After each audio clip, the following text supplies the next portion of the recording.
हम आप लोगों को बोल रहा थी liabilities of Nicco limited on 31/3/2019 and 31/3/20। आपको बैलेंस शीट दिया है, इक्विटी शेयर दिया है, रिजर्व्स एंड सरप्लस में आपको सिक्योरिटी प्रीमियम दिया है, जनरल रिजर्व दिया है, प्रॉफिट एंड लॉस का बैलेंस दिया है, नॉन करेंट लायबिलिटी में आपको बैंक लोन दिया है, करंट लायबिलिटी में आपको ट्रेड पेबल और प्रोविजन फॉर टैक्स दिया है। यहाँ आपको नॉन करंट एसेट में फिक्स्ड एसेट दिया है, टेंजिबल और इनटेंजिबल नहीं है, मतलब करंट एसेट में आपको दिया है इन्वेंट्रीज और trade receivable, cash and cash equivalent, ये आपको आइटम्स दिया है पूरा balance sheet. For following further particulars for the year 1920 are given below. आपको बोला डिविडेंड पेड 40,000 है, company sold part of fixed asset 32,000 जिसका WDV 20,000 है। ये 32,000 में हम एसेट बेचा है जिसका WDV आज के दिन 20,000 है। Depreciation charge on fixed asset during the year 76,000। तो आपका 32,000, 20,000 का आइटम 32,000 में बिका है, 12,000 का प्रॉफिट हुआ है आपको। Interest accrued and paid during the year आपको बोल रहा है 24,000। ड्यूरिंग द ईयर आप बैंक लोन पे 24,000 ब्याज चुकाए हो। इनकम टैक्स पेड है, पेड 1,16,000। आपको बोला you can prepare cash flow for Nicco limited on 31/3/20। ये 2019 में आया हुआ सम्स है। सॉल्यूशन में देखो पहले लोग क्या क्या बना लिया, इक्विटी शेयर कैपिटल का वर्किंग बना लिया। ये सब वर्किंग आपको नहीं बनाने का दरकार है, क्योंकि देखो इस वर्किंग में आपको लग रहा भी होगा सर क्या किया, कुछ तो नहीं किया। ओपनिंग बैलेंस क्लोजिंग बैलेंस लिख दिया और नया जो डिफरेंस है यानी इस बार का इशू है, तो वो तो आपको भी समझ में आ रहा था। आपका ओपनिंग प्रीमियम 50,000 बताया, सिक्योरिटी प्रीमियम, क्लोजिंग प्रीमियम 60,000, मतलब इस ईयर का नया 10,000 का जो शेयर इशू की हो उस पर नया प्रीमियम आया होगा। नया प्रीमियम और कहाँ से आएगा, सिक्योरिटी प्रीमियम शेयर इशू करके आया होगा। हाँ, प्रोविजन फॉर टैक्स का लेजर बनाना जरूरी है। आपको बैलेंस बीडी दिया था प्रोविजन फॉर टैक्स का 1,05,000, 1 लाख, और क्लोजिंग दिया 1,05,000। Opening 1 lakh, closing 1,05,000। तो देखो ओपनिंग 1 लाख पुट किया क्रेडिट साइड में, क्लोजिंग 1,05,000 पुट किया डेबिट साइड में, और 1,16,000 इस बार बोला है टैक्स पेड। आपको ऊपर ही बोला है क्वेश्चन में tax paid 1,16,000। Fourth adjustment income tax paid 1,16,000, 1,16,000 लिख दिए। मतलब इस साल नया PL क्रिएट हुआ है 1,21,000। इस ईयर नया PL क्रिएट हुआ है 1,21,000। फिक्स्ड एसेट अकाउंट बनाए, आपको बोल रहा है आपका फिक्स्ड एसेट का ओपनिंग बैलेंस क्लोजिंग बैलेंस दिया हुआ है क्वेश्चन में, देख लेते हैं। ये रहा ओपनिंग 898, क्लोजिंग 10,92,000। अब ओपनिंग 898, क्लोजिंग 10,90,000 पुट कर दिए। बोला इस बार एक एसेट 32,000 में बिका है तो 32,000 लिख दिए। 12,000 का उस पर प्रॉफिट हुआ है तो प्रॉफिट क्रेडिट साइड में लिख दिए। इस ईयर डिप्रिसिएशन हुआ है 76,000 तो वो लिख दिए। यहाँ पे प्रोविजन फॉर डिप्रिसिएशन का कहानी नहीं है, क्योंकि आपको दोनों का अलग बैलेंस नहीं दिया है। तो जब प्रोविजन फॉर डिप्रिसिएशन नहीं होता तो एसेट अकाउंट में पूरा डिप्रिसिएशन लिखते हैं, और जब प्रोविजन फॉर डिप्रिसिएशन होता है तो एसेट अकाउंट में जो एसेट बिका खाली उसका डिप्रिसिएशन लिखते हैं। आई रिपीट माई सेल्फ, दो इंपॉर्टेंट बात है। अगर सब में प्रोविजन फॉर डिप्रिसिएशन का कोई एडजस्टमेंट नहीं दिया है, ओपनिंग क्लोजिंग बैलेंस नहीं दिया है, तो आप पूरा का पूरा साथ टोटल डिप्रिसिएशन जो है वो एसेट अकाउंट में डाल दोगे। और अगर आपको प्रोविजन दिया है अलग से प्रोविजन अकाउंट बनाओगे, और जो एसेट बिका है खाली उसका डिप्रिसिएशन एसेट अकाउंट में डालोगे। ये बात सबको समझ में आया? नहीं समझ में आया तो बोल सकते हो, हम दूसरा वे में समझाएगा फिर। कोई डाउट नहीं है, हम आगे बढ़ रहे हैं। चलो ठीक है। तो यहाँ आपका सब कुछ पुट करने के बाद डेबिट साइड में 2 बैंक निकल रहा है, मतलब आपका बैलेंसिंग फिगर निकल रहा है परचेज का 2,90,000। तो इतना एडजस्टमेंट मेरे हिसाब से काफ़ी है। अब ये लोग एक PL बना लिया। देखो ये लोग एक अच्छा काम कर रहे हैं। आप लोग एक चीज़ गौर करो, तो आप लोगों को वो जो आप लोग बनाते थे ना ऑपरेटिंग एक्टिविटी में जो एड लेस और उसके पहले नेट प्रॉफिट बिफोर टैक्स निकालने के लिए जो 4 आइटम का झमेला, वो ये लोग क्या कर रहे हैं, एक ही अकाउंट में सल्टा दे रहे हैं, एक PL एडजस्टमेंट बना के। आपका बीकॉम लेवल में इसको बहुत आसान कर दिया अगर आप ठीक से समझो। देखो वो 4 item net profit before tax के पहले ऐड बैक करो, या वो डेप्रिसिएशन वगैरह बिफोर टैक्स के बाद ऐड बैक करो या लेस करो, बात तो एक ही है। आपको तो अल्टीमेटली वही घूम फिर के आएगा। ये लोग एक ही साथ कर ले रहे हैं। ये लोग देखो क्या किया, PL एडजस्टमेंट अकाउंट बना ले रहे हैं। और मेरे को यहाँ पे दिया हुआ है सरप्लस, ये रहा मेरे सम्स में। प्रॉफिट का ओपनिंग बैलेंस दिया 1,10,000, क्लोजिंग बैलेंस दिया 1,48,000। तो ये ओपनिंग 1/10 मेरा ओपनिंग पीएल हो जाएगा, 1/48 क्लोजिंग पीएल। तो देखो ये लो 1/10 क्रेडिट साइड में लिखा ओपनिंग पीएल का बैलेंस और 2 बैलेंस सीडी 1,48,000 क्लोजिंग के एंड में जाके डेबिट साइड में। अब मेरा एसेट बेच के 12,000 का प्रॉफिट आया है, तो देखो उसको क्या किया, क्रेडिट साइड में लिख दिया। मेरा प्रपोज डिविडेंड, इस बार हम करंट ईयर में नया प्रपोजल कितना रखे है डिविडेंड का, 40,000 डिविडेंड पेड है, प्रपोज वगैरह कुछ नहीं, डिविडेंड पेड 40,000 है, तो वो पूरा का पूरा एड बैक कर लिया। जनरल रिजर्व मेरा बुक्स में कितना का रिजर्व क्रिएट हुआ है, ओपनिंग रिजर्व है 180, क्लोजिंग रिजर्व है 2,20,000, तो इस साल कितना का रिजर्व क्रिएट हुआ है, 40,000 का रिजर्व क्रिएट हुआ है, तो देखो वो 40,000 लिख दिया। प्रोविजन फॉर टैक्स, तुम अभी वर्किंग सॉल्व करके प्रोविजन फॉर टैक्स निकालो, इस साल कितना क्रिएट हुआ 1,21,000, तो वो लिख दिया लेस की तरफ। इंटरेस्ट ऑन बैंक लोन, इस बार तुम 24,000 बैंक लोन चुका रहे हो, क्वेश्चन में कहीं दिया है ये adjustment number 3, interest accrued and paid during the year on bank loan 24,000, तो वो भी लिख दिया डेबिट साइड में। डिप्रिसिएशन ऑन फिक्स्ड एसेट, इस साल पूरा डिप्रिसिएशन 76,000 का हुआ है, तो वो पूरा लिख दिए। तो देखो हम सारा ही तो जो जो आइटम डेबिट में आता है सब ऐड बैक हो गया। उल्टा चलते हैं ना, हम 1,48,000 से अगर सम चालू करते तो हम तो उल्टा ही चलते, तो देखो उल्टा ही तो चल के मेरा 3,27,000 का ऑपरेटिंग प्रॉफिट निकल रहा है। तो आप लोग चाहो तो वो भी कर सकते हो, नेट प्रॉफिट बिफोर टैक्स निकाल के आपको सम शो करना है तो आप क्या करते, दोनों पीएल का डिफरेंस निकालते, 1,10,000 1,48,000 का, उसमें क्या क्या यहाँ पे ऐड बैक करते, खाली प्रपोज डिविडेंड, जनरल रिजर्व का डिफरेंस, प्रोविजन फॉर टैक्स, ये 3 आइटम ऐड बैक करते। आप 1,10 1,48 का डिफरेंस निकालते, 38,000 आता, 38,000 में प्लस करते प्रपोज डिविडेंड, प्लस करते जनरल रिजर्व का डिफरेंस 40,000 और प्लस करते प्रोविजन फॉर टैक्स 1,21,000, तो 38 प्लस 80 2,01,000, 38 प्लस 2,01,000 आप करते, तो 38,000 प्लस 2,01,000 कितना आता, 38 39 239 2,39,000 आपका आता नेट प्रॉफिट बिफोर टैक्स। आप वो लिखते cash flow from operating activity के नीचे net profit before tax and extra ordinary item 2,39,000 लिखते आप लोग।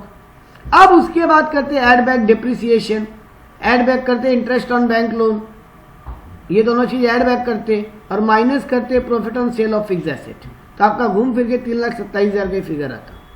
तो आप लोगों का मर्जी है, आप लोग एडजस्टेड पीएल बना के वो सारा जो नेट प्रॉफिट बिफोर टैक्स के पहले करते थे और बाद में करते थे वो एक अकाउंट में डाल दो, या फिर अलग अलग करना है तो पहले नेट प्रॉफिट बिफोर टैक्स निकालो जो 2,39,000 आता, क्योंकि हम दोनों सरप्लस का डिफरेंस निकालते, 40 का प्रपोज डिविडेंड, 40 का डिफरेंस का जनरल रिजर्व और 1,21,000 का प्रोविजन फॉर टैक्स ऐड करते, मेरा आ जाता नेट प्रॉफिट बिफोर टैक्स, वो लिखते, फिर ऐड बैक लिखते नीचे, फिर सम्स में चालू करते, ऐड में कॉलम में लिखते add depreciation, current year depreciation, add interest on bank loan और माइनस करते profit on sale of fixed asset 12,000, तो मेरा आता घूम फिर के 3,27,000। ये क्लियर है सबको दोनों तरीका। हम लोग जो 12 में करते थे वो हम पहला तरीका बताया, ये लोग जो किया है वो डिफरेंट है, ये लोग सारा एक ही में डाल के पहले निकाल दे रहे हैं डायरेक्ट। कोई को कोई कुछ बोलना है, कोई का कोई इस पे डाउट है नहीं है, तो 3,27,000 मेरा ऑपरेटिंग बिफोर टैक्स आ गया। अब हमको क्या करना है, अब हमको ऐड लेस करने हैं करंट एसेट और करंट लायबिलिटी का वर्किंग कैपिटल चेंजेस। पहले करंट एसेट देख लेते हैं, सामने स्क्रीन पे दिखाई दे रहा है मेरा opening inventory 1,20, closing inventory 1,40, inventory में कोई एडजस्टमेंट भी नहीं है, मतलब 20,000 से स्टॉक बढ़ा है तो माइनस में लिखेंगे, तो देखो 20,000 से जो स्टॉक बढ़ा है माइनस में लिखा।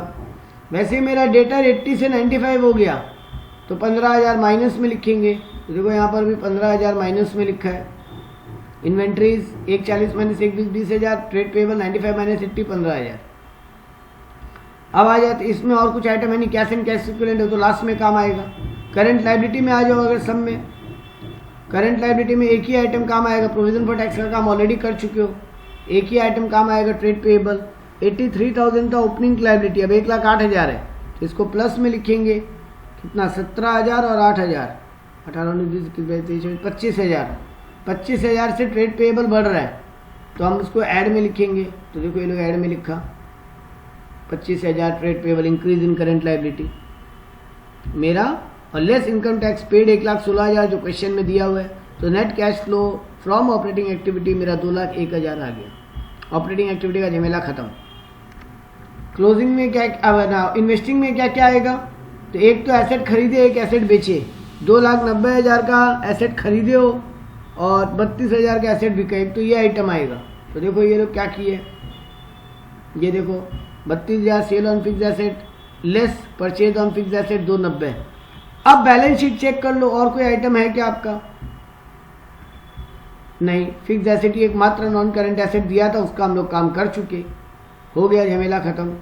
अब आ जाओ लास्ट एक्टिविटी पे, फाइनेंसिंग एक्टिविटी। फाइनेंसिंग एक्टिविटी में क्या क्या देखेंगे, एक तो डिविडेंड पेड आएगा, एक इंटरेस्ट पेड आएगा। ये याद कर लेना, जो यहाँ पर एड बैक में लियो उनमें से 2 आइटम तो नीचे आ ही जाएगा। Dividend paid, interest paid. 40,000 का डिविडेंड पेड है और 24,000 का इंटरेस्ट पेड है, ये दोनों तो आएगा ही। इसके अलावा और क्या आएगा, आ जाओ यहाँ पे आ जाओ, non current equity share holder fund और नॉन करेंट लायबिलिटी में। नॉन करेंट लायबिलिटी में बैंक लोन है 2,10,000 का, जो अब 2,40,000 हो गया, यानी 30,000 से लोन बढ़ा है, मतलब पैसा आया है।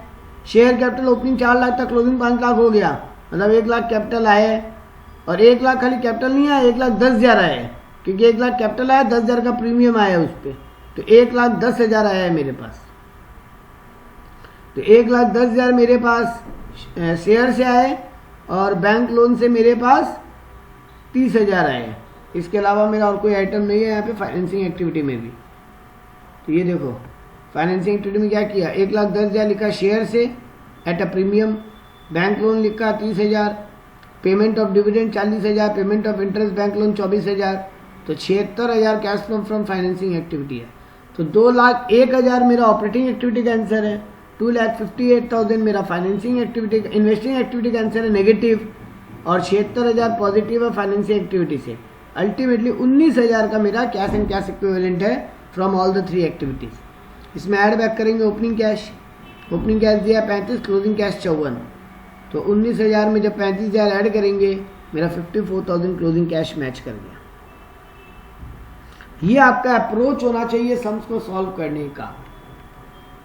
कोई डाउट इस सम में? नहीं तो फिर हम एक और सम पकड़ रहे हैं फटाफट। प्रॉब्लम 24 पकड़ते हैं। 24 बहुत इजी दे दिया, 24 में तो कोई एडजस्टमेंट ही नहीं दिए। 24 तो आपको बहुत सिंपल सा एक बैलेंस शीट दे दिया है। नहीं, from the following summary of cash account of Torsha limited prepare cash flow statement for the year ended as 3 revise using direct method. अच्छा, ये डायरेक्ट मेथड का सम्स है, चलो इसको करते हैं। छोटा सा सम्स है लेकिन अच्छा सम्स है। डायरेक्ट मेथड का आपको रेयर ही सम मिलेगा, ये 2018 में कोई आ गया तो बोलो का अलग अलग है।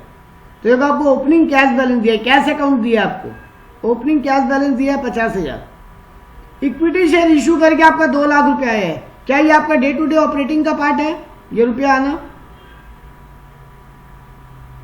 इक्विटी शेयर इशू करके 2 लाख रुपया मिला है, क्या ये मेरा डे टू डे ऑपरेटिंग का पार्ट है? डे टू डे एक्टिविटी नहीं है। तो इसको लेंगे क्या ऑपरेटिंग एक्टिविटी सॉल्व करते समय? नहीं, क्योंकि हमको डायरेक्ट मेथड यूज करना है, इसमें इन्वेस्टिंग और फाइनेंसिंग एक्टिविटी बनेगा भी नहीं। देखो आप एक बार सॉल्यूशन देखो, आपको क्या दिखाई देगा? नहीं, इन्वेस्टिंग एक्टिविटी फाइनेंसिंग एक्टिविटी बनेगा। एक मिनट, ऑपरेटिंग एक्टिविटी में मेरा कोई इम्पैक्ट नहीं आएगा। ऑपरेटिंग में मतलब अपने ऐड बैक जो करते हैं वो नहीं करते, वो सब कुछ नहीं करेंगे यहाँ पे। हाँ, सीधा यहाँ पे सेल ऑफ इक्विटी से फाइनेंसिंग में लिख दिया 2 लाख। पहले एक बार सम्स को गो थ्रू करते हैं। चलो, इशू ऑफ इक्विटी शेयर से 2 लाख मिला, ये इन्वेस्टिंग एक्टिविटी में चला जाएगा।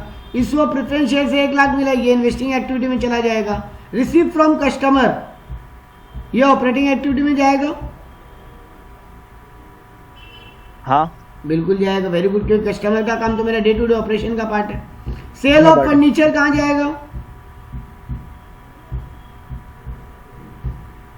ये इसका जो प्रॉफिट होगा वो इन्वेस्टिंग में जाना चाहिए। प्रॉफिट क्यों, पूरा ही एक्टिविटी इन्वेस्टिंग में जाएगा। पैसा जो आया, देखो मनीष, डायरेक्ट मेथड में तुमको केवल एक ही चीज सोचना है, कौन सा आइटम किस एक्टिविटी में जाएगा, बस उसमें डायरेक्ट डाल दो। एड बैक, लेस, वो सब सोचने का दरकार भी नहीं है।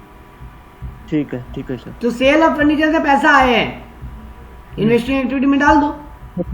हाँ, रिसीव फ्रॉम कस्टमर आया तो ऑपरेटिंग में डाल दो। Equity share preference share issue करके पैसा आया, फाइनेंसिंग में डाल दो।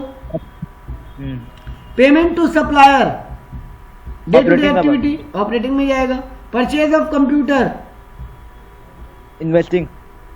Overhead expenses,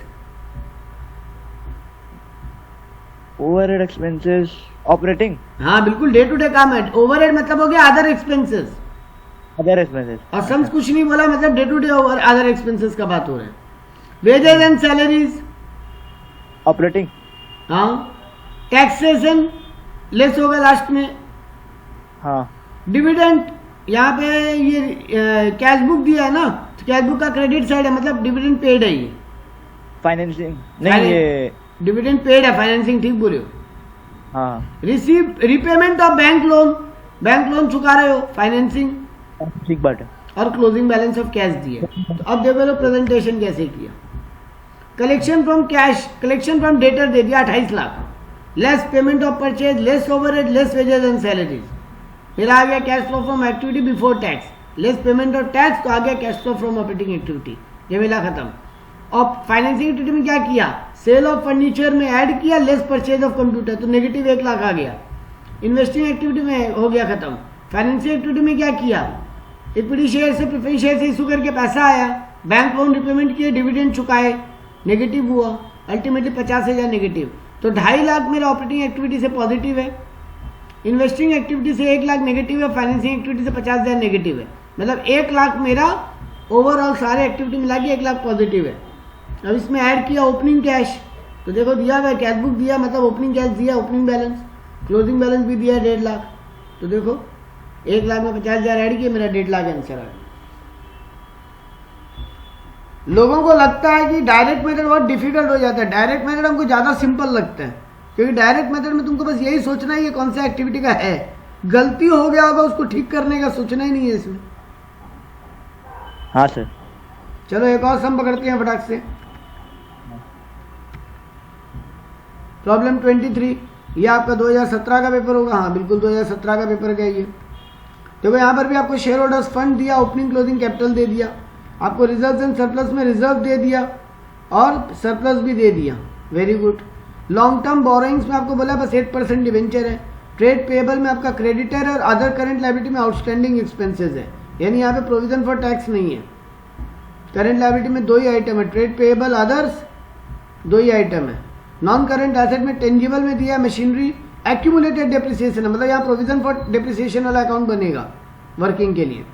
land and building दिया है opening closing, non current investment भी दिया है ओपनिंग क्लोजिंग। करंट एसेट में तुमको स्टॉक दिया है, डेटा दिया है, कैश एंड कैश इक्विवेलेंट दिया है, अदर एक्सपेंसेस में अदर करंट एसेट में प्रीपेड एक्सपेंस दिए। बहुत सिंपल बैलेंस शीट दी है, कुछ ज़्यादा झमेला दिया ही नहीं है बैलेंस शीट में। अब नीचे आ जाते हैं एडजस्टमेंट में, 4-5 एडजस्टमेंट दिखाई दे रहे हैं। 10% dividend was paid on 19-20, dividend 10% दिए हैं। अब हमको ये चीज़ देखना पड़ेगा मेरा इक्विटी शेयर ओपनिंग कितना है, 9-20, क्लोजिंग भी 9-20 है, मतलब ड्यूरिंग द ईयर कोई शेयर इशू या बाईबैक नहीं हुआ है, तो पूरा 9-20 पे डिविडेंड देना है हमको। 9-20 पे 10% डिविडेंड देना है, मतलब 92,000 डिविडेंड देना है। मशीनरी 1,20,000 परचेज किए थे and old machinery costing rupees 48,000। Accumulated depreciation बोल रहा है उस पर 24,000 है, सोल्ड फॉर 16,000 रुपया। एक मशीन है जिसका 1,20,000 में तुम खरीदे थे और एक ओल्ड मशीनरी बेची हो इस बार। अच्छा, क्वेश्चन वैसे बता रहा है एक मशीन 1,20 का खरीदे हैं और एक पुराना मशीन जिसका कॉस्टिंग 48,000 है, जिसका एक्यूमुलेटेड डेप्रिसिएशन 24,000 है। तो 48 में से 24 गया डेप्रिसिएशन, मतलब 24,000 का एसेट हम कितना में बेचे हैं, 16,000 में, मतलब 8,000 का लॉस खाए हैं। ठीक है। 80,000 का डिबेंचर इस बार रिडीम किए हैं ओपन मार्केट से, 96 रुपया पर डिबेंचर करके। 100 रुपया वाला डिबेंचर 96 में ओपन मार्केट से परचेज किए at the beginning of the year. तो डिबेंचर रिडीम कर रहा है, मतलब पैसा रिपेमेंट कर रहा है फाइनेंशियल एक्टिविटी में। जितना पॉकेट से जा रहा है 80,000 इंटू 96 वही लिखेंगे।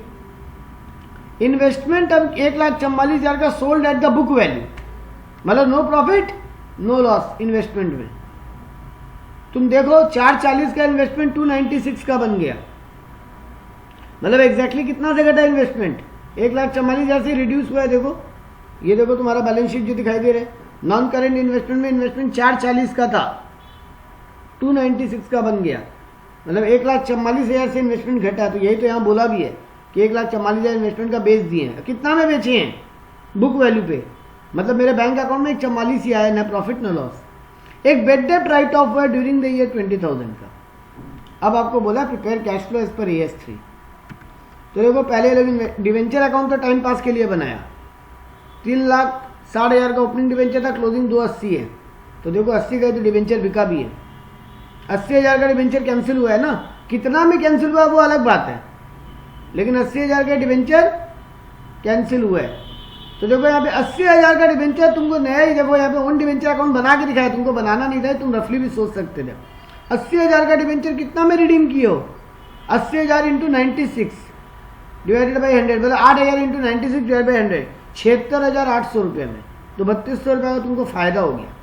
80,000 का डिवेंचर बुक से कैंसिल हुआ, तुमको पेमेंट करना पड़ा केवल 76,800, तो 3,200 तुमको प्रॉफिट ऑन रिडम्पशन हुआ। ठीक है, काम आएगा हाथ में। मशीनरी अकाउंट और प्रोविजन फॉर डेप्रिसिएशन अकाउंट देखो दोनों बनाया, हम तो बोला ही था यहाँ पे। पहले ओपनिंग क्लोजिंग मशीन लिख दिया 2,08,000, 2,80,000। अब एक एसेट जिसका डेप्रिसिएशन हुआ है 24,000, देखो 24,000 लिखे, उसको बेचे हैं 16,000 में, देखो 16,000 लिखे। 8,000 का लॉस हुआ, देखो 8,000 का लॉस लिखे। और 1,20,000 का क्वेश्चन खुद ही बोला था ना, मशीन परचेज की है, तो देखो अपनी आप ही पूरा अकाउंट मैच कर गए, तुमको मैच करवाना ही नहीं पड़ा। कोई बैलेंसिंग फिगर नहीं निकला यहाँ पे, कोई बैलेंसिंग फिगर नहीं निकला यहाँ पे, पूरा अकाउंट ऑटोमेटिक मैच कर गया। प्रोविजन फॉर डेप्रिसिएशन अकाउंट बनाने का करना जरूरी पड़ गया तुमको। ओपनिंग प्रोविजन क्लोजिंग प्रोविजन दिया है, देखो ओपनिंग प्रोविजन कितना दिया है, ये रहा ओपनिंग प्रोविजन दिया 160, क्लोजिंग प्रोविजन 176। तो देखो ओपनिंग प्रोविजन 1,60,000 लिख दिया, क्लोजिंग प्रोविजन 1,76,000 लिख दिया। इस जो एसेट बिका देखो उसका डिप्रिसिएशन 24,000 था ना, देखो वो लिख दिया डेबिट साइड में। तो इस साल का डिप्रिसिएशन निकला 40,000 का। इन्वेस्टमेंट अकाउंट बनाने का कोई दरकार नहीं था, हम लोग ओरली सॉल्व कर दिए थे। ओपनिंग 440 था, क्लोजिंग 296, 1,44,000 का बिक गया। कितना में बिका? 1,44 में बिका, इसलिए नो प्रॉफिट नो लॉस, जमेला खत्म। अब देखो पहले एडजस्टेड PL बना लिया ये लोग। ओपनिंग PL कितना दिया हुआ है? रिजर्व एंड सरप्लस में ओपनिंग सरप्लस दिया हुआ है 64, क्लोजिंग सरप्लस 92। तो देखो वो लिख दिया ये लोग, opening surplus 64, closing surplus 92। Redemption से प्रॉफिट हुआ है, रिडम्पशन ऑफ डिवेंचर से 3,200 का प्रॉफिट हुआ है, तो वो क्रेडिट में लिख दिए। Loss on sale of machinery 8,000 debit में लिखे। डिप्रिसिएशन 40,000 देखो अभी निकाले थे, देखो सामने ऊपर दिख रहा है provision for depreciation account. Adjusted PL 40,000, तो वो लिख दिए। इंटरेस्ट ऑन डिवेंचर चुका रहे हो 22,400 का, वो लिख दिए। डिविडेंड चुका रहे हो 92,000 का, वो लिख दिए। बेड डेप्ट हुआ है 20,000 का, वो एड बैक कर दिए। तुम्हारा बैलेंस निकल गया है 2,07,200। 2,07,200 से लोग सम्स चालू कर दिया। तुम अगर दूसरा मेथड भी फॉलो करना चाहते तो कर सकते थे, सरप्लस का डिफरेंस निकालते, यानी 64 और 92 का डिफरेंस निकालते, आता 16 और 12 28,000 आता। उसमें ऐड बैक करते तुम खाली पहले प्रॉफिट बिफोर टैक्स निकालने के लिए डिविडेंड ऐड बैक करते 92 का बस, और कोई आइटम यहाँ पे ऐड बैक उसमें नहीं होता। Provision net profit before tax निकालने के लिए डिफरेंस निकाल के बस डिविडेंड ऐड बैक कर देते और उसको लिख देते नेट प्रॉफिट बिफोर टैक्स। अब सम में ऐड बैक करते loss on sale of machinery, depreciation, bad डेप्ट, interest on debenture add back करते, माइनस करते profit on redemption of debenture, तो तुम्हारा 2,07,200 का आइटम ही आता। तो ये लोग जो कर रहा तुम वो भी कर सकते हो, तुमको जो समझ में आता तुम वो भी कर सकते हो। अब इसके बाद क्या है, चेंजेस इन करंट एसेट किया, तो इसमें तो ज़्यादा आइटम था ही नहीं। डेटर दिया था तुमको, देखो डेटर कितना दिया था सब में,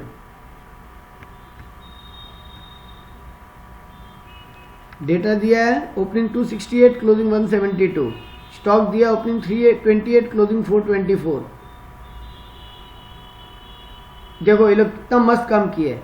268 माइनस 172 तो किया ही, और माइनस वो बेड डेप्ट भी किया जो 20,000 का बेड डेप्ट हो गया, क्योंकि तुम्हारा डेटर वो भी तो रिड्यूस हुआ है, वो पैसा भी तो तुम्हारे पास नहीं आएगा कभी। तो 76,000 लिखा चेंज इन डेटर।